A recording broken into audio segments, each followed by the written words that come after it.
Hello everybody, this is Avenger1 speaking.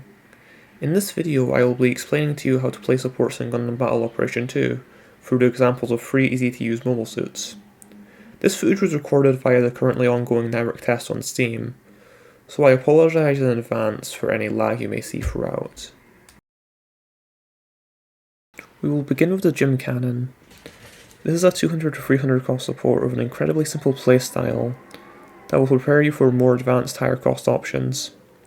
Its primary weapon is a beam pistol. This has low damage per shot but can rapid fire for good overall damage. It also does extra damage to enemies' legs, so you can aim to break them to take them out of the fight. It will also stagger the enemy if you shoot them 4 times. It only has its spare hands from melee attacks, so it isn't going to be aiming to use this except for in dire circumstances. You can try to use this as a last-ditch self-defense effort by going for a back melee attack on an incoming enemy. Its first sub-weapon is a head Vulcan gun. This cannot stagger the enemy on its own and also has low damage. It can be fired while boosting though, so it's suitable for when your beam pistol is cooling down. Its second sub-weapon is a back-mounted cannon. This weapon stops you in place once you fire, but it can stagger the enemy if you connect with it. It fires a projectile of long range, solid damage, and a large splash radius. You will typically be using this as a combo starter for your beam pistol, but also try to think of using it to interrupt enemies who are chasing after your allies. It also carries a large shield. Shields in this game cannot be directly held up, but they will block damage for you if enemies hit them. You also gain a buff to walking and turning speed once it breaks. I will now move on to gameplay highlights with commentary to showcase the suit's abilities. The bread and butter combo of this suit is to shoot your cannon and then combo the stun from that into a few beam pistol shots. This does pretty solid damage, and by repeating this throughout the match you can end up getting pretty good results. Even though the pistol has low damage in the loadout screen, with the type advantage of a support against generals, it can hit for about 1000 damage per shot. So always remember to focus on target general type suits first. It is also a good habit to always aim for the opponent's legs. If you deal enough damage to them, the enemy will be forced to walk slowly and cannot boost without tripping over. This way, you stop them from being a threat to your teammates.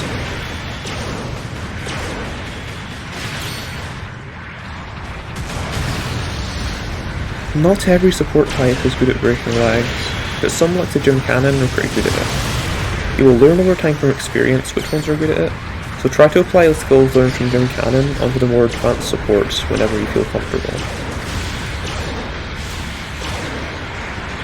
Again, targeting the legs here, so they trip over once they start boosting.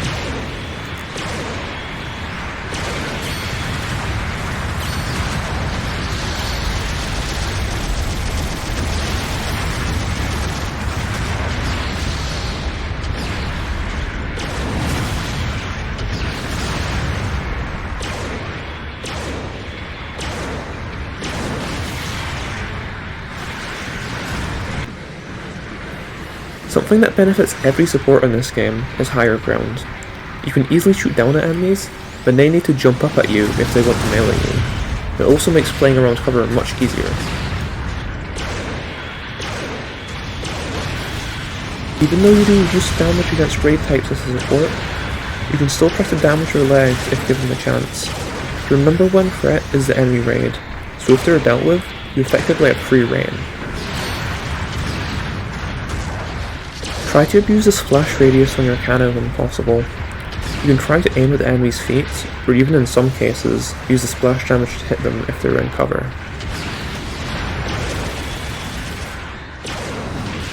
Many raids in this game have the ability to damage you from a distance, not just in melee, so it is important to try and remember where they are, and to take cover from your shooting as needed.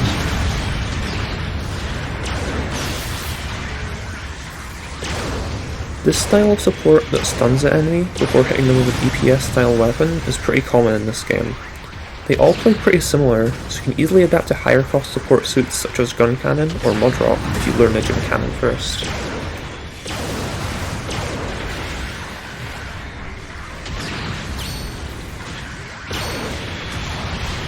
It is also important to not just worry about getting your own damage, but to think of using your stuns to support allies directly. In this situation here, I was able to save an ally from an incoming enemy by intercepting them with my stun, so try and keep aware of this while playing yourself.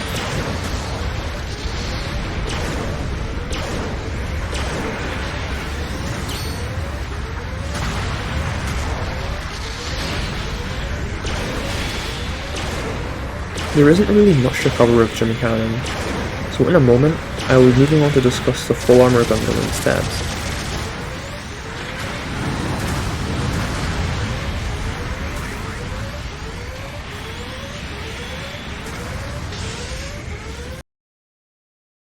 Now we are moving on to the full armor Gundam. It is a 450-500 cost support that effectively plays like a higher cost Gym Cannon. The playstyle is still pretty simple, but it will introduce you more to managing heat on beam weapons.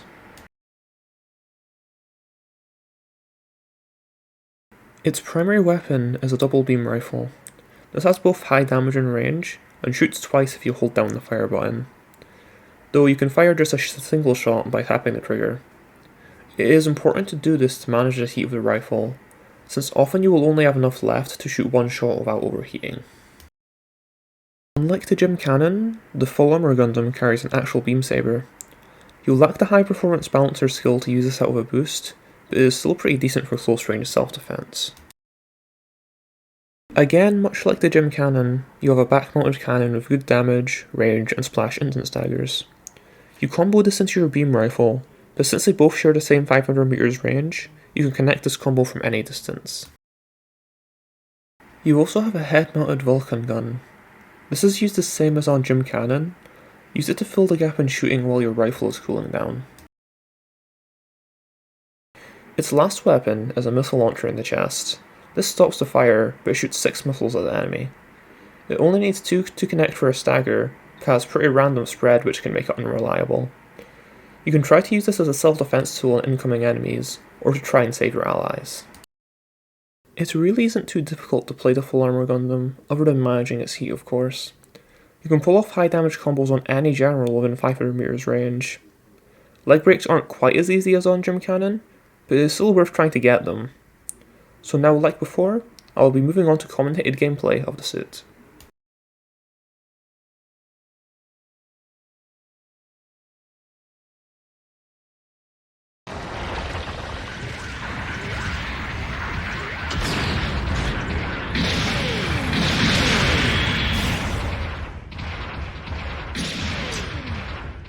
One thing that is important to mention is a bit of tech for the full armor Gundam.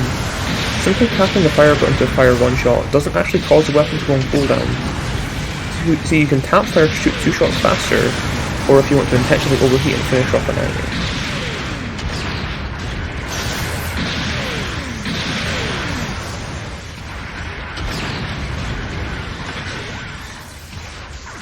In many cases with full armor Gundam, you will first shoot a cannon shot into 2 rifle shots for your combo, after which, to conserve heat, you should only use 1 rifle shot to avoid overheating. The missiles can be pretty wonky at times, but in situations like this they can still save an ally. This kind of shows the importance of conserving heat.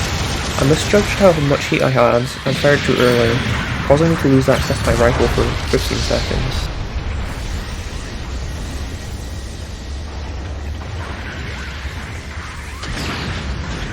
You can see here that even though I'm aiming right at him, the missiles did not hit, so keep in mind that using them is sort of a gamble. Also keep in mind that you have the option of overheating your beam rifle on purpose if you want to finish off a low HP enemy, and make it as worth it in case you'd like to use.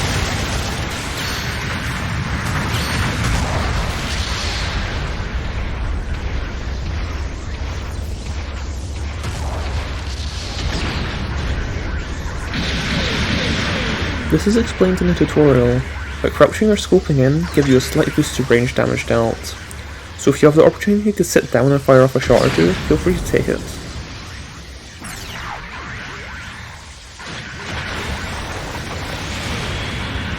Even though you have type advantage against generals, that doesn't mean you should be fighting in melee distance.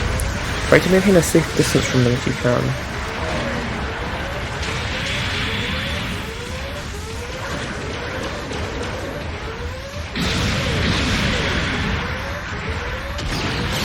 In this situation here, I camped a little and overheated my rifle to try and break his legs, but it wasn't quite enough. I still managed to break them a little later though.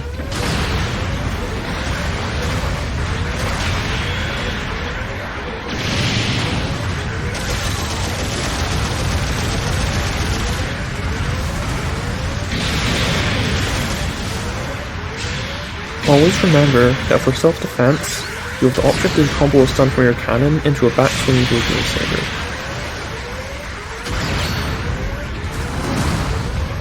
That is just about everything for the full armor Gundam. We are now about to move on to the Gundam GPO4.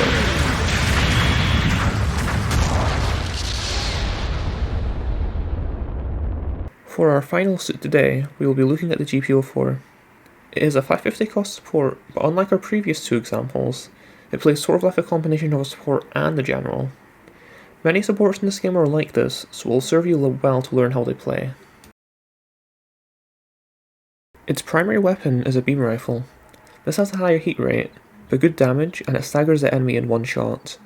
It also doesn't need to stop in place to fire, so you can stay mobile while using it to combo into either of your other weapons.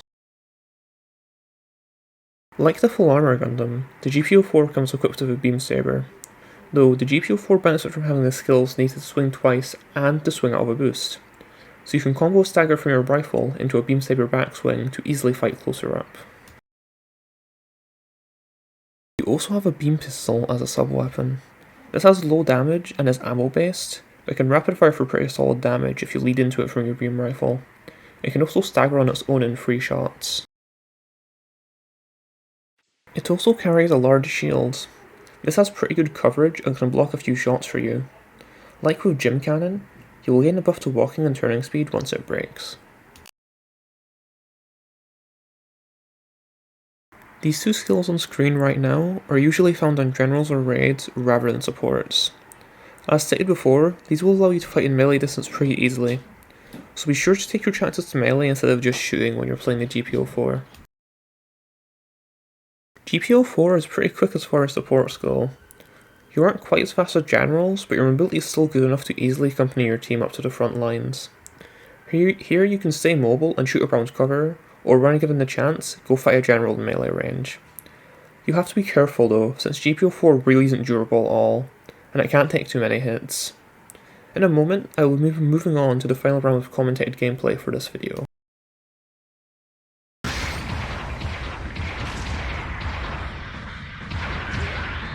Here I am accompanying our Gerber Tetra to fight up close. You should always be looking for chances to combo the beam rifles done into a saber backswing, like you can see here.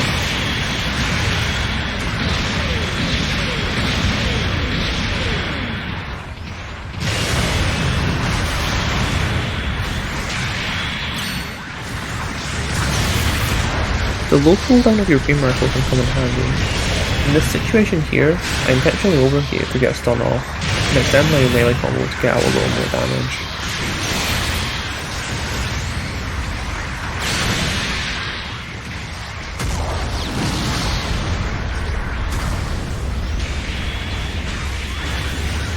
You have to be careful of the reach of the downswing though.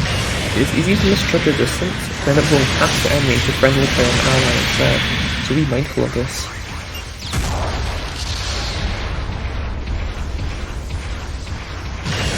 You can do pretty solid damage by just shooting, but the main advantage is not needing to start fire. The damage output is lesser than other supports in return for this though. You should try to master the thrusting downswing. It has surprisingly long reach in many cases.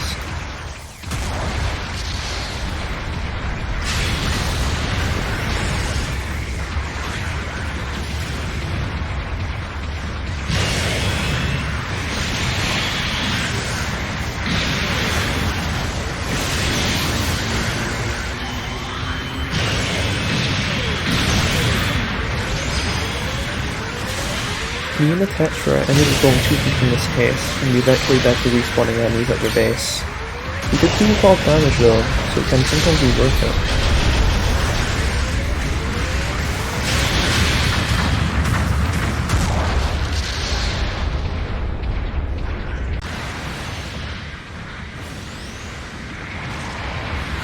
Not needing to stop the fire is a pretty huge advantage like I said before. You can strafe left or right or behind cover while shooting to make it much harder for the enemy to shoot at you.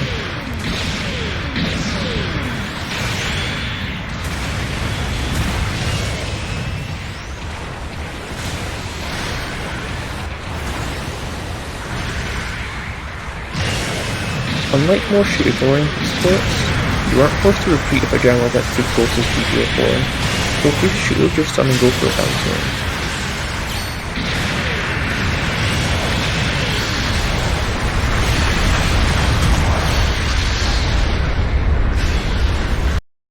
That is basically it with the GPO4. It only has 3 weapons and all of them are easy to use, but you can certainly apply the skills from it to similar supports such as the Hamahama, G-Line Full Custom, or Ground type Galgoog. This basically goes for all the suits I mentioned.